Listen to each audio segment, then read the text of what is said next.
Sudahkah kita bersyukur atas nikmat hidup pagi ini? Awali pagi kita dengan asupan ilmu yang cukup. Inilah Religi Pagi di Pro 1 RRI Cirebon.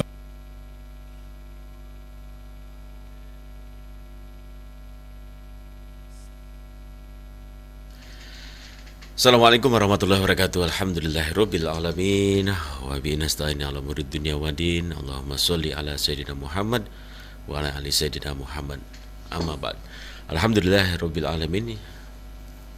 Anda bersama kami dalam rangkaian Religi Pagi untuk kesempatan pagi hari ini pendengar.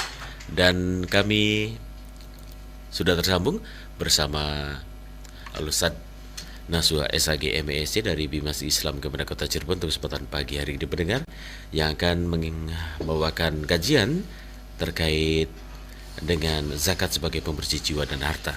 Baik, dan kita sapa langsung Ustaz Nasuha SAG MESC dari Bimas Islam Kementerian Kota Cirebon dan Dai Kantipnas Polres Cirebon Kota. Assalamualaikum warahmatullahi wabarakatuh, Pak Ustaz. Waalaikumsalam warahmatullahi wabarakatuh. Sehat selalu ya Pak Ustaz ya? Alhamdulillah. Monggo Pak Ustaz untuk menguraikan kajian terlebih dahulu sebelum pendengar bisa berinteraksi bersama kita di 0231849329 ataupun WA kami di 081324951935. Silakan Pak Ustaz. Bismillahirrahmanirrahim. Assalamualaikum warahmatullahi wabarakatuh. Waalaikumsalam warahmatullahi wabarakatuh. Alhamdulillahilladzi ja'ala syahru Ramadan syahrul mubarakah wa huwa syahrus siyam min arkanil Islam.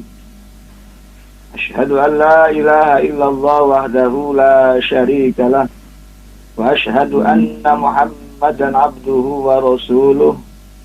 Allahumma salli wa sallim ala sayyidina Muhammad wa ala alihi wa ashabihi wa barik wa sallim ajma'in. Amma ba'd, faya ayyuhas shaimuna was shaimat wa ya ayyuhal mustami'una wal mustami'at rahimakumullah. Qad qala Allah ta'ala fi kitabihil karim, a'udzu billahi minasy syaithanir rajim. Bismillahirrahmanirrahim. Rabbi shrah li sadri wa yassir li amri wahlul 'uqdatam min lisani yafqahu qawli. Ya Fattahu ya Alim, iftah lana futuhal arifin. Para pendengar setia RRI Radio Kanal Inspirasi yang dimuliakan oleh Allah Subhanahu wa taala.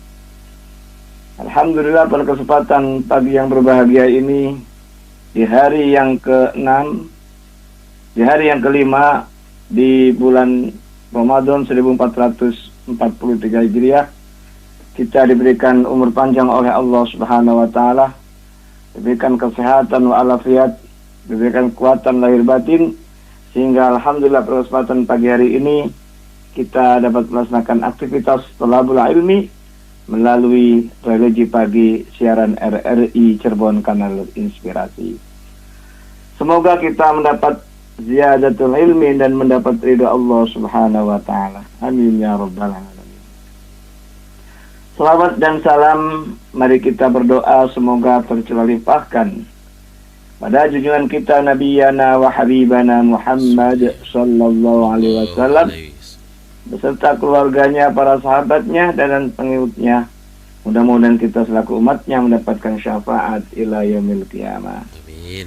Amin amin ya rabbal alamin. Para pendengar setia RRI Radio Kanal Inspirasi yang dimuliakan oleh Allah Subhanahu wa taala, di edisi hari Rabu tanggal 6 April 2022 saya akan menyampaikan tentang zakat sebagai pembersih jiwa dan pembersih harta.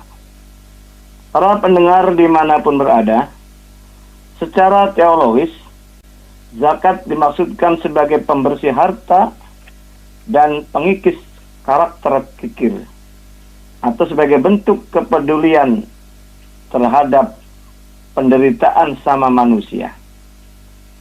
Selain itu juga zakat merupakan bentuk kedermawanan yang menjadi bagian penting dari rukun Islam.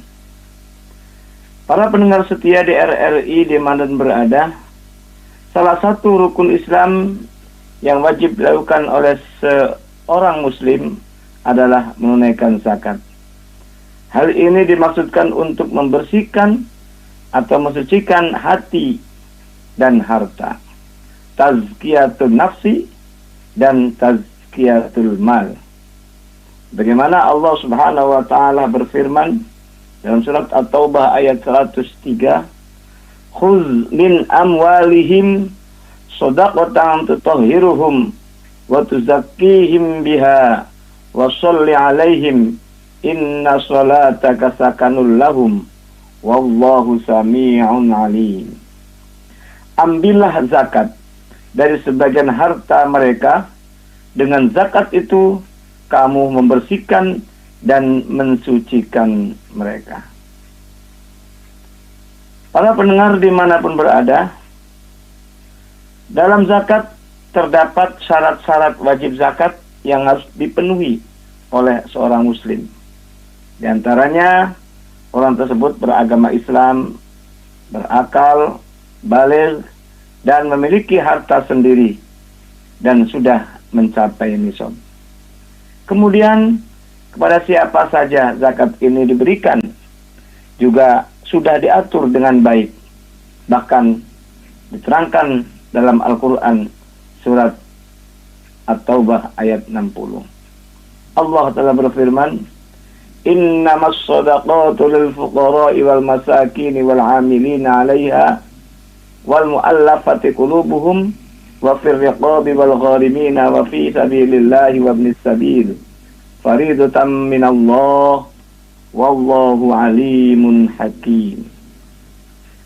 Sesungguhnya zakat-zakat itu hanyalah untuk orang-orang fakir, orang-orang miskin, pengurus-pengurus zakat atau amil, para mu'alaf yang dibujuk hatinya untuk memerdekakan budak, orang-orang yang berhutang untuk jalan Allah, dan untuk mereka yang sedang dalam perjalanan, sebagai suatu ketetapan yang diwajibkan oleh Allah, dan Allah Maha Mengetahui lagi Maha Bijaksana. Para pendengar setia RRI Radio Kanal Inspirasi yang dimuliakan oleh Allah Subhanahu wa taala, bahwa tujuan zakat adalah untuk membersihkan jiwa dan membersihkan harta benda.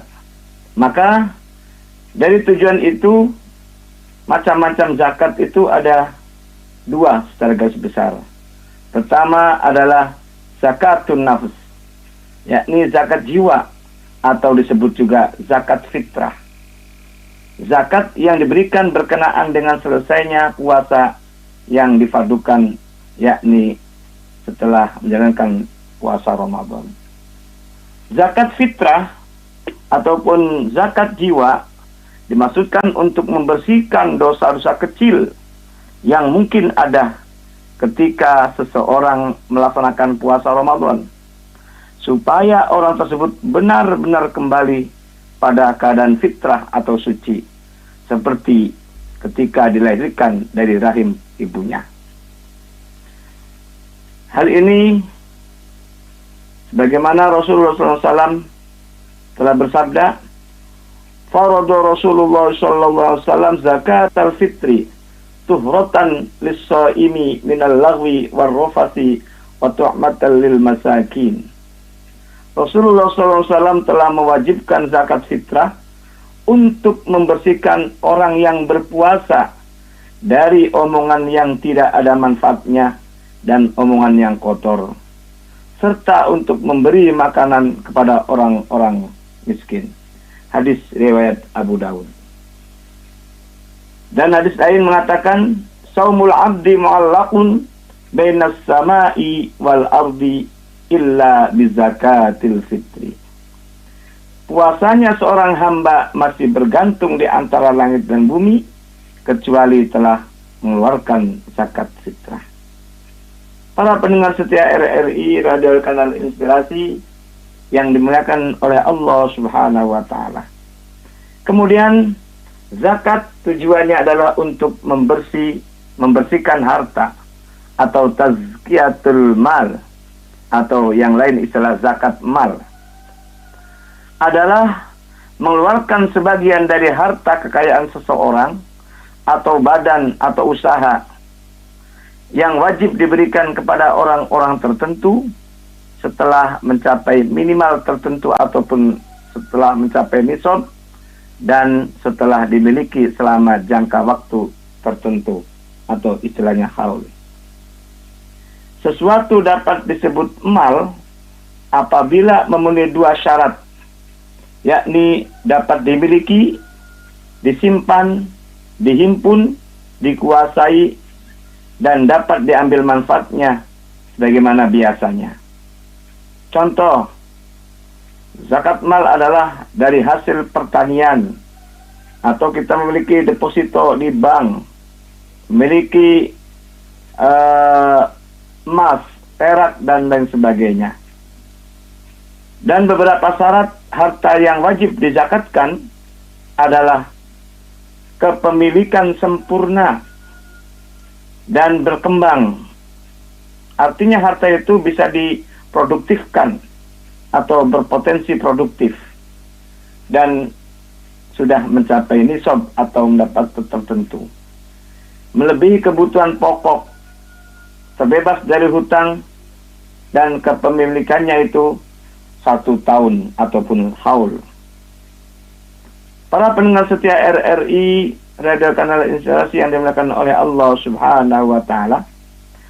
Adapun beberapa hikmah orang membayar zakat adalah yang pertama, menolong, membantu, membina dan membangun kaum duafa dan yang lemah untuk memenuhi kebutuhan pokok hidup mereka.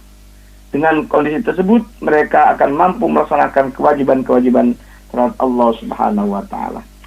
Artinya ketika orang itu telah diberikan zakat, kemudian dia bisa makan, daya beli hidupnya dia mampu, dan ketika beribadah pun insya Allah akan khusyuk menghadap Allah Subhanahu wa taala.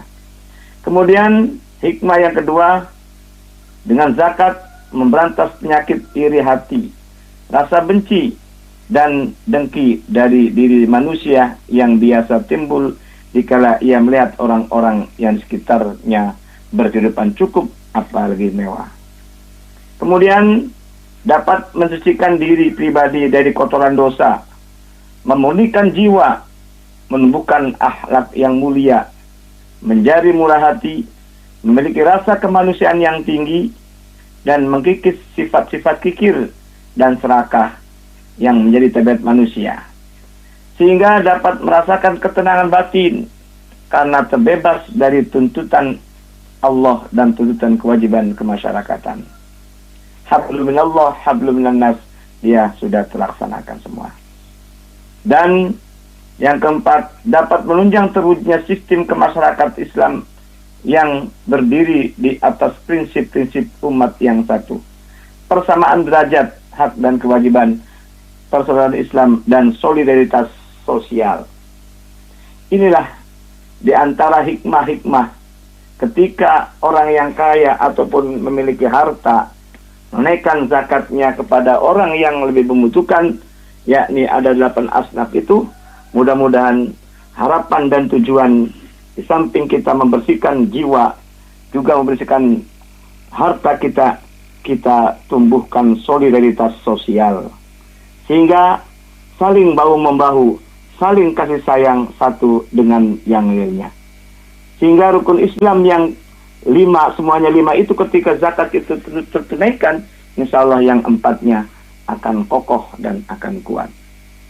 Pada pendengar setia RRI Radio Kanal Inspirasi yang dimuliakan oleh Allah Subhanahu wa taala. Demikian apa yang saya sampaikan, mudah-mudahan dapat dimengerti, dan mari kita bersama-sama untuk diskusi dipandu oleh Mas Rian. Silakan Mas Rian. Terima kasih Ustaz Naswa SHG MEC dari Bimas Islam kepada Kota Cirebon dan Dai Kamtibmas Polres Ciko yang pada pagi hari ini pendengar sudah menguraikan kajian terkait dengan zakat sebagai pembersih jiwa dan harta.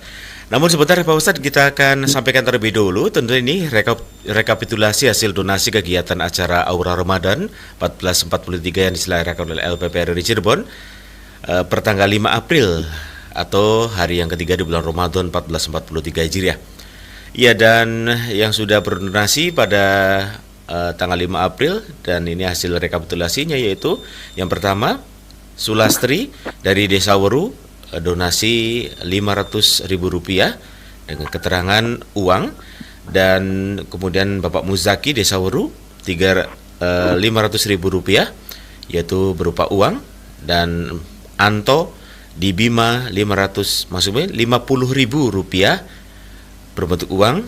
Musola Al-Ikhlas RRI Cirebon Rp1.500.000 dengan keterangan berbentuk uang, dan Ibu Rohana di Tuparef dengan jumlah donasi Rp200.000 dalam bentuk uang. Dan pendengar, Anda juga bisa berdonasi ataupun berbagi rezeki pada acara Aura Ramadan yang akan kami berikan kepada orang-orang yang tanda kutip terus berjuang dalam keterbatasannya, walaupun dalam keterbatasannya mereka tidak menengadahkan tangan alias meminta-minta kepada yang lain, dengan mereka berjuang sendirinya. Dan di Aura Ramadan ini kami akan hadirkan setiap hari profil ataupun juga dari orang-orang yang terpilih dalam Aura Ramadan. Baik, terima kasih pendengar yang sudah berdonasi melalui RRI Cirebon, Jalan Brigjen Darsono Bypass Cirebon. Kami akan segera sapa pendengar yang akan bergabung di line telepon. Terima kasih juga bagi Anda yang sudah berkirim WA di 081324951935. Kami sapa pendengar yang akan bergabung di line telepon untuk pagi hari ini di 8493259 hingga nanti pukul 6 waktu Indonesia Barat. Kami sapa Anda. Assalamualaikum, silakan. Assalamualaikum. Halo, assalamualaikum. Halo, assalamualaikum. Waalaikumsalam Mas Pian. Nggih, monggo Pak Setiono. Assalamualaikum Pak Ustadz Nasuha Fakih. Waalaikumsalam warahmatullahi wabarakatuh. Ini mohon maaf Pak Ustadz, yang kami tanyakan masih soal waris. Masih soal waris Pak Ustadz. Monggo. Silakan. Ini penjualan hibah tanah 4 desi beserta rumah. Apakah dapat membuat surat segel Pak Ustadz? Penjualan dan pembelian kontan. Menurut Pak Ustadz bagaimana supaya menjaga hal-hal yang tidak kita inginkan bersama? Sebab ini uang tidak sedikit Pak Ustadz.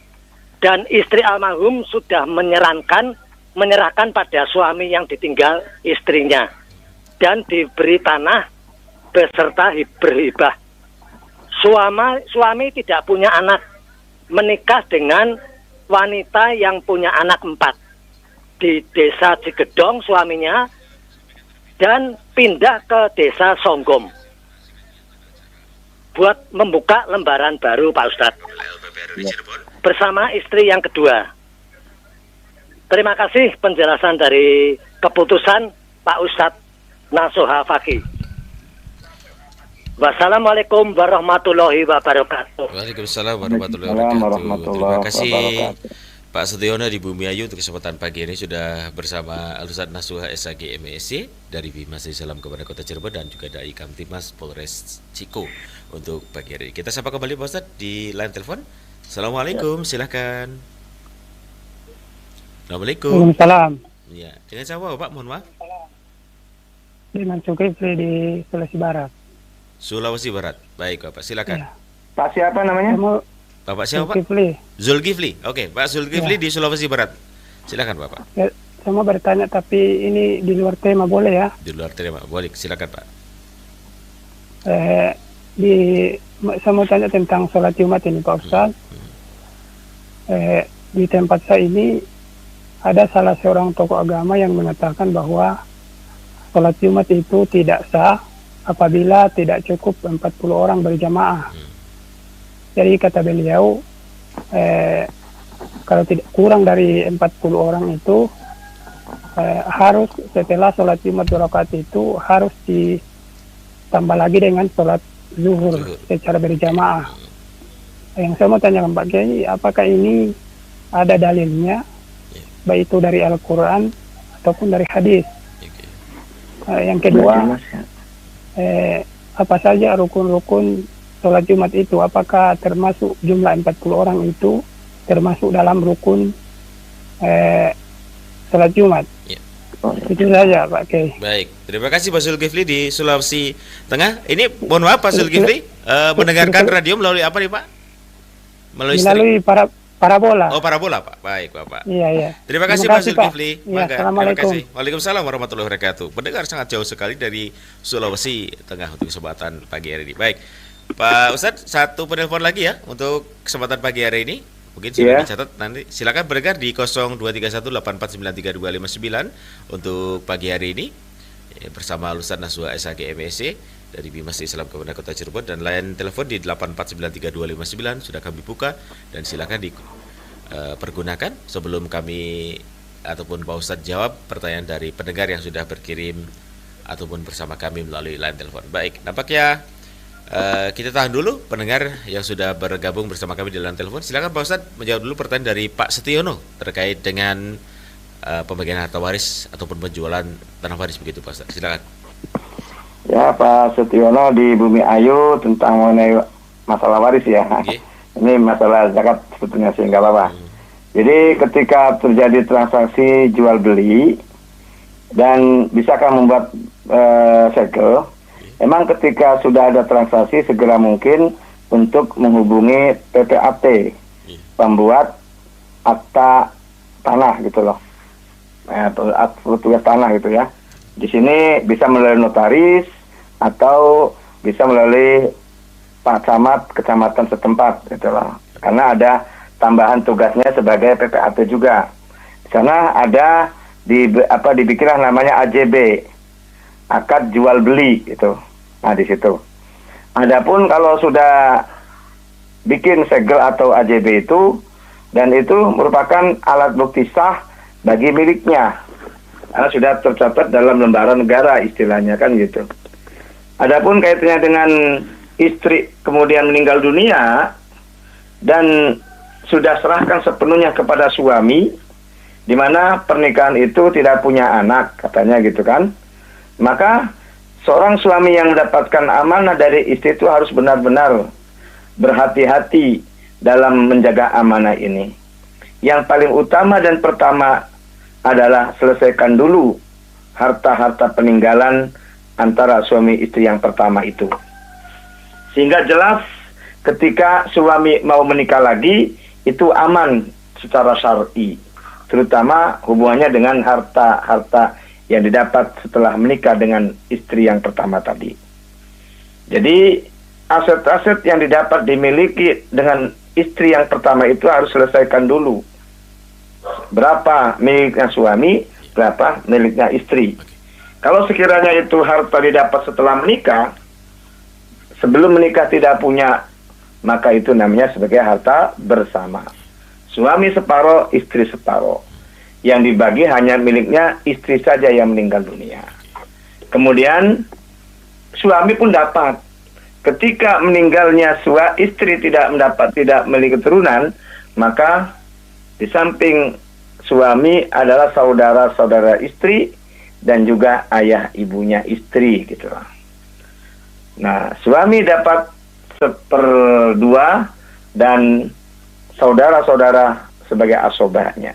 Kalau sudah selesai semuanya, maka ketika suami mau menikah lagi, tadi informasinya itu nikah lagi dengan istri yang bawa anak. Nah, ini jelas sekali kan gitu.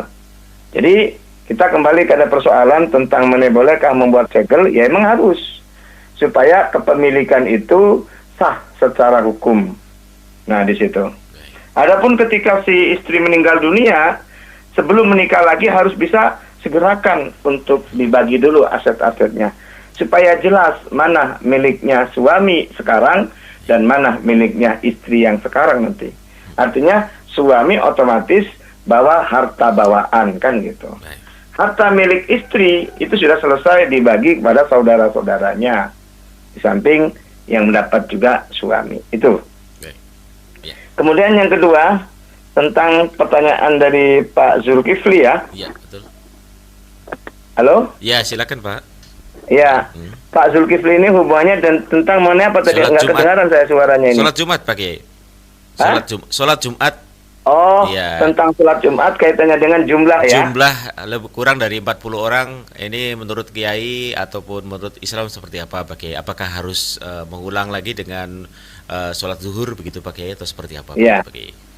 Jadi gini, kalau masalah sholat Jumat itu banyak ulama yang berbeda pendapat. Nah, menurut Imam Syafi'i itu bisa dikatakan sah manakala jumlah jamaahnya itu adalah sejumlah 40 gitu loh. Tapi menurut ulama Hanafiyah itu bisa sah minimal 3 gitu loh. Dan lain sebagainya.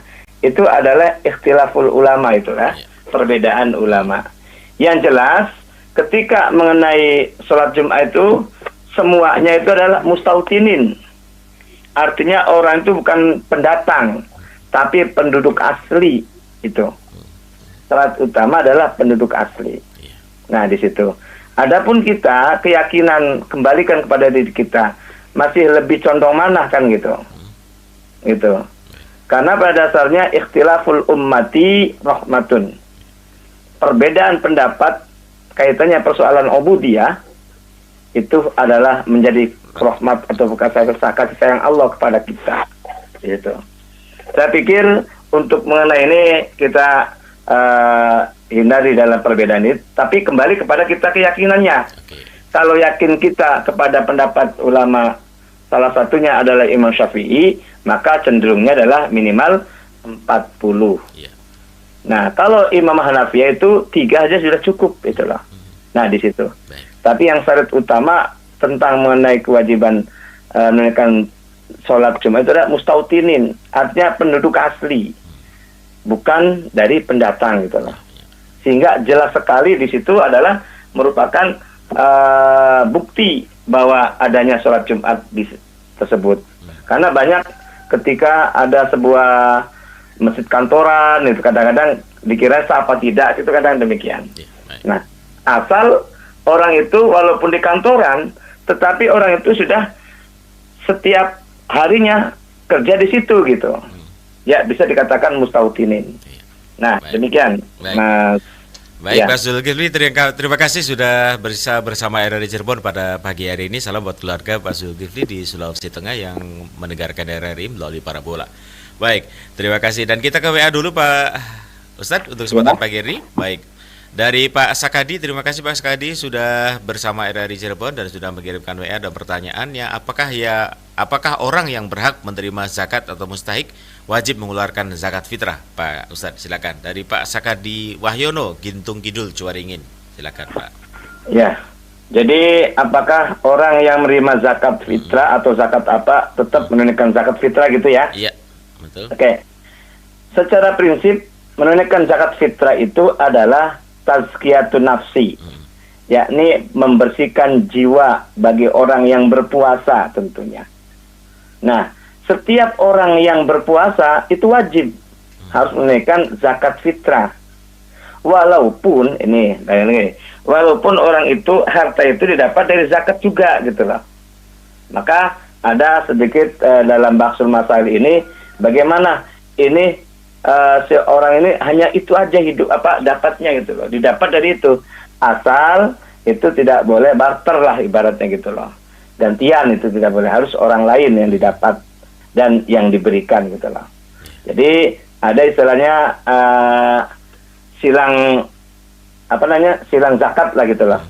Ya, tidak boleh antara A B, tidak boleh, tapi harus ada pihak lain yang sekiranya tidak secara langsung dia miliki dan dia nikmati gitu loh.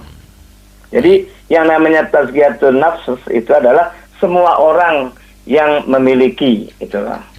Kalau sekiranya sama sekali tidak punya, yaitu berarti lain persoalan. Tapi kalau saya sih yang namanya zakat fitrah kan nilainya tidak seberapa itulah.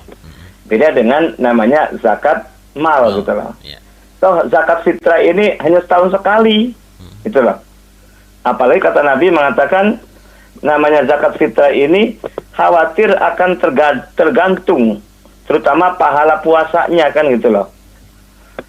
Karena puasanya orang itu akan tergantung antara langit dan bumi kecuali menunaikan zakat fitrahnya. Saumul abdi mu'allaqun bainas sama'i wal ardi illa bi zakatil fitri. Jadi supaya puasanya atau pahala puasanya disampaikan pada Allah, karena kata Allah itu puasa adalah untukku gitu loh. Dan aku akan membalasnya secara langsung pada orang yang berpuasa. Supaya tidak tergantung pahalanya ini, maka salah satu kuncinya adalah menunaikan zakat fitrah. Toh tidak besar gitu loh. Hanya ada yang mengatakan 2,5, kalau di kota Cirebon adalah 2,8. Dan itu pun hasil dari Baksul Masail pada tanggal 25 Maret 2022. Ini Baksul Masail yang kedua. Ya, kita bahas waktu tahun 2018 juga sama. Jadi lebih baik lebih daripada kurang. Ya gitu loh.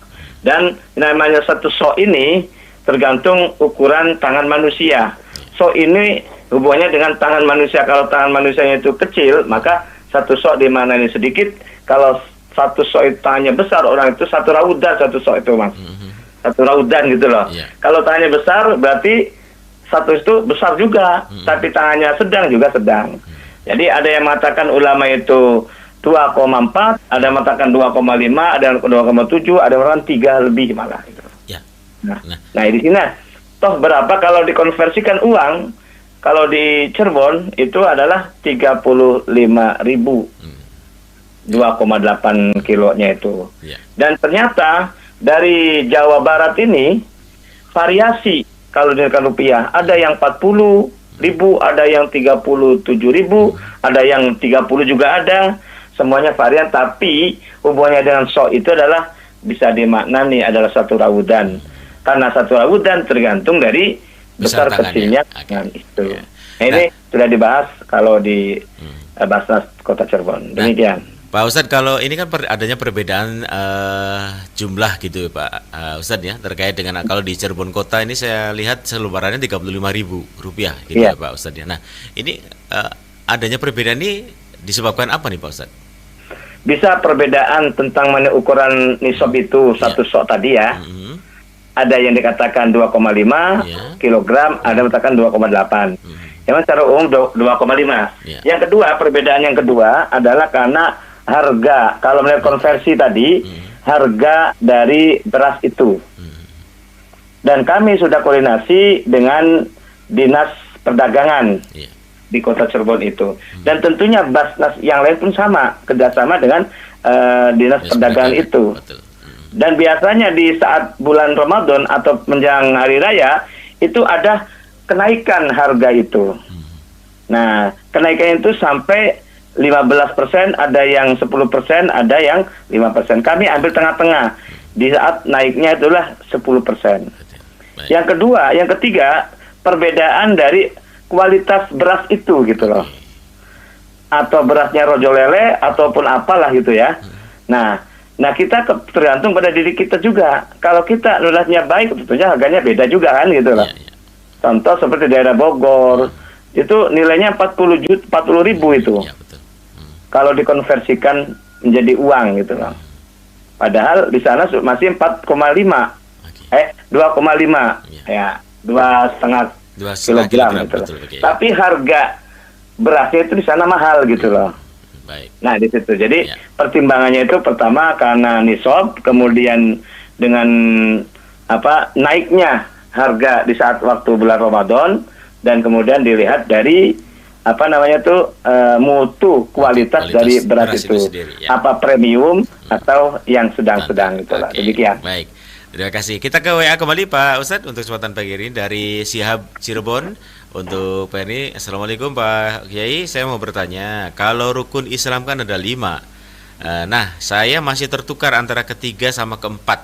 Apakah menunaikan zakat dulu atau puasa dulu begitu Pak Kiai? Silakan. Ya, emang dalam urutan rukun Islam itu semua melihat dari hadis-hadis juga, ada yang duluan puasa, ada duluan zakat itu loh. Itu. Jadi dalam matan hadis itu bervarian juga kadang-kadang gitu loh. Itu.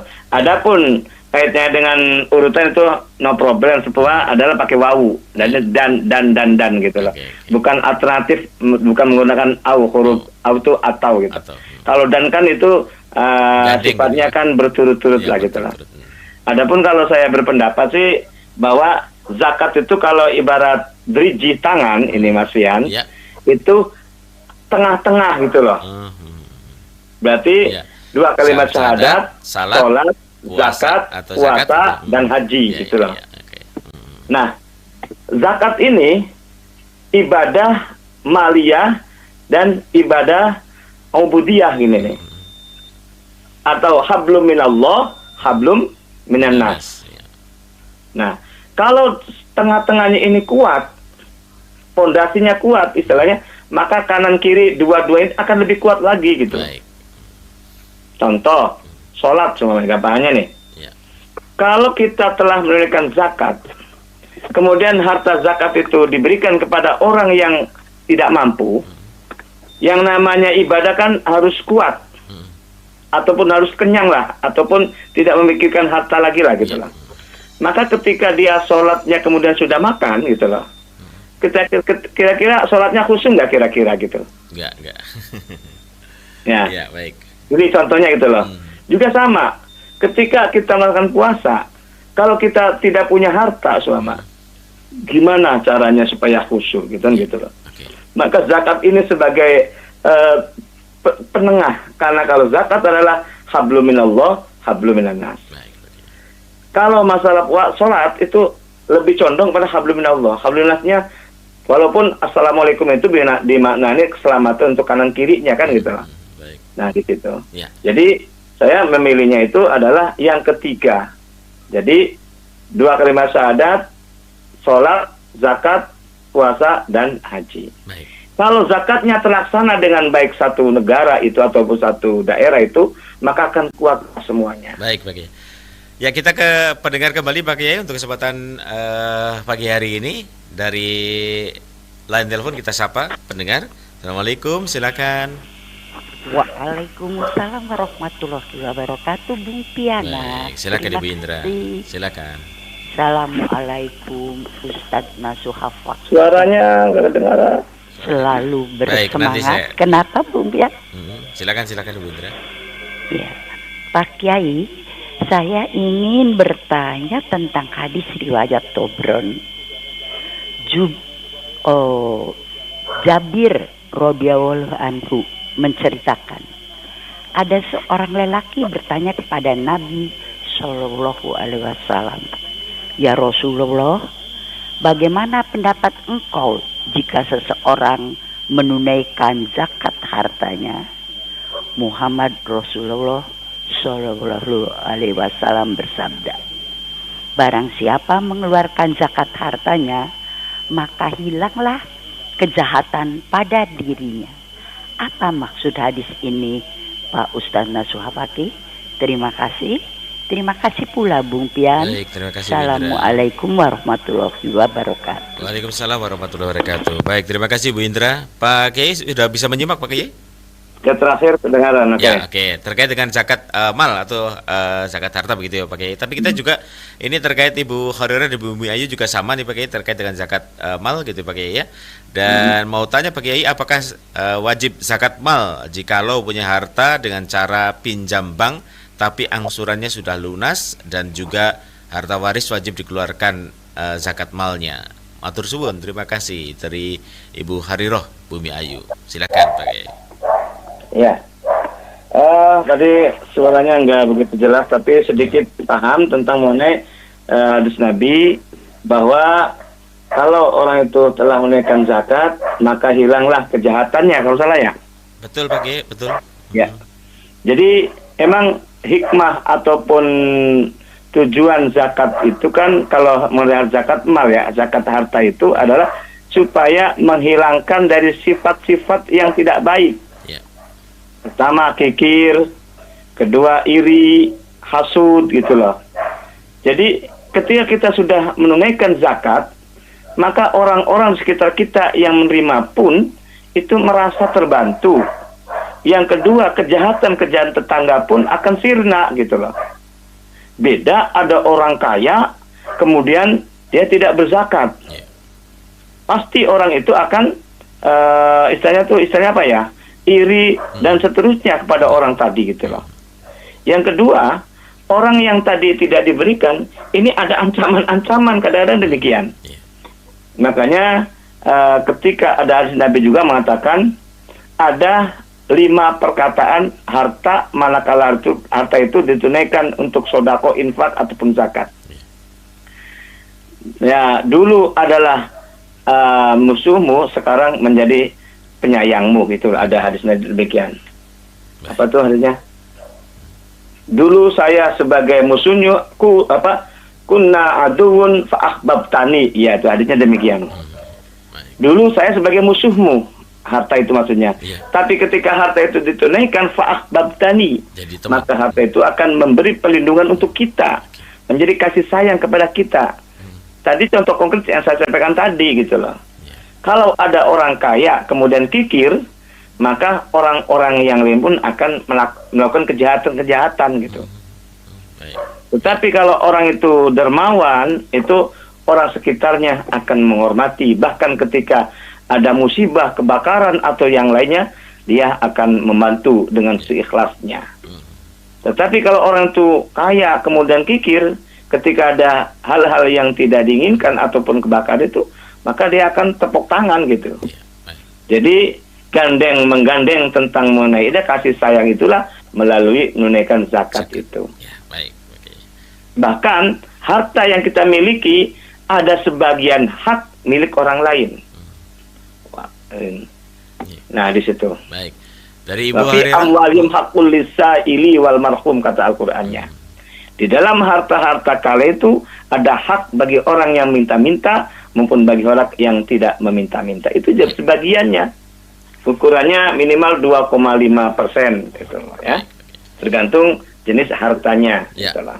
Baik. Ya, demikian. Dijawab dari Ibu Harirah Bumi Ayu, Pak Ustadz, terkait dengan apakah wajib zakat mal jika punya harta dengan cara pinjam bank, tapi angsurannya sudah lunas gitu. Dan juga harta waris wajib dikeluarkan zakat malnya atau tidak begitu, Pak Kiai? Gitu. Jadi kalau hubungannya dengan zakat, khusus ada syarat-syarat tertentu. Jadi orang itu sudah merupakan hak milik penuh, kepemilikan yang sempurna. Dan harta itu merupakan harta yang berkembang atau produktif, gitu loh. Makanya ketika sudah produktif hartanya itu dan sudah mencapai nisab, maka sudah berhak atau punya kewajiban untuk menunaikan zakat. Contoh, seumpama tadi pinjam di bank, di mana hasil dari pinjaman itu kemudian diusahakan gitu. Untuk usaha. Nah, hasil usahanya itu sudah mencapai nisab. Istilah nisab ini 85 gram emas. Harga emas itu dikonversikan berapa sekarang harganya dikalikan 85 itu loh. Kalau sekiranya sudah mencapai nisab, maka orang itu sudah menunaikan zakat. Itu. Tuh ya. Kemudian kaitannya dengan orang itu dapat dari warisan dari orang tuanya atau yang lainnya, apakah menunaikan zakat pula? Ya betul, harus sebetulnya. Apalagi namanya harta warisan itu barang nemu kalau saya ibaratnya. Bahkan kalau barang itu nilainya lebih besar daripada harta yang didapat dari diri sendiri gitu loh. Istilahnya itu zakat ma'dan ataupun zakat harta karun lah gitu loh. Itu. Karena kalau yang namanya waris kan tidak kita upayakan, semuanya dari orang tua. Dan kita hanya given, menerima kan gitu. Itu wajib ditunaikan kalau sudah mencapai nisab. Bahkan ketika saya praktek di masyarakat, ada orang konsultasi masalah waris, saya sampaikan ini adalah harta waris merupakan harta barang nemu. Maka sebelum dinikmati usahakan ditunaikan zakatnya. Sehingga ketika zakat insya Allah harta akan bersih, itulah. Dan tidak kotoran. Kalau bersih insya Allah dikiranya mudah. Ketika beribadah tidak susah dan sebagainya. Ya demikian. Kita ke WA lagi, ada Ibu Aminah di Gantar Indramayu, Pak Kiai. Singkat-singkat saja Pak Kiai ya.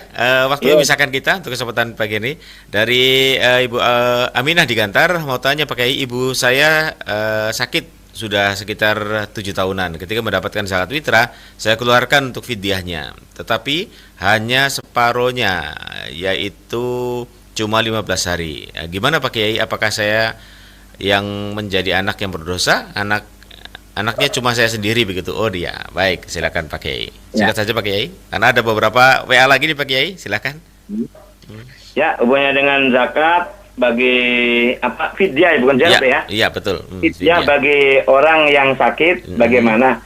Emang orang yang sakit ini adalah yang pertama ketika dia tidak mampu berpuasa, maka harus membayar fidyah.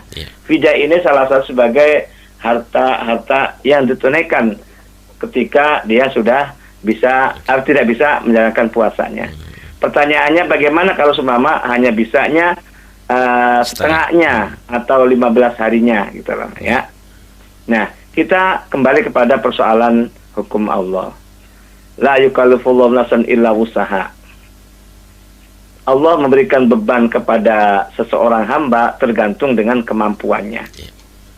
Kemudian yang kedua, kata hadis Nabi yassiru wala tuhassiru, basyiru wala tunaffiru. Berilah kemudahan, jangan mempersulit. Berilah kesenangan, janganlah orang itu menjadi lari, kan gitu. Baik. Nah, prinsip-prinsip inilah yang dimiliki oleh umat Islam. Ya, baik. Jadi kalau sekiranya tidak mampu, jangan dipaksakan. Okay. Kalau sekiranya mampu, kita laksanakan gitu. Tapi tentunya mohon kepada Allah akan diperingankan hal-hal yang tidak maksimal itu. Baik. Gitu. Baik. Allah Maha Pemurah kok. Ya. Nah, gitu. Yang penting kita niatnya baik gitu. Ya, selama kita tidak mampu, jangan dipaksakan. Baik. 1 menit aja jawab dari pertanyaan dari hamba Allah nih Pak Kiai terkait dengan saya hamba Allah dari Cirebon. Saya mau tanya Pak Kiai, misalkan saya dapat zakat fitrah dari orang lain, saya kasihkan lagi zakatnya ke orang lain untuk zakatnya saya ke orang lain tersebut atau saudara, boleh enggak begitu? Singkat aja Pak Kiai, silakan. Ya, tadi sudah saya sampaikan waktu di awal sahabat itu tadi itu, jadi gimana kalau seandainya kita dapat zakat, kemudian dizakatkan kembali kan gitu. Iya, betul. Ya, asal kita tidak sifatnya barter gitu loh. Jadi sama ada 5 orang, ya jangan A kepada B, B kepada A, jangan gitu loh. Gitu. Iya. Yang kemudian kalau kita merasa cukup dan kita dapatkan dari hak waris, kalau bisa diberikan sebagai sodako infak untuk kita gitu loh.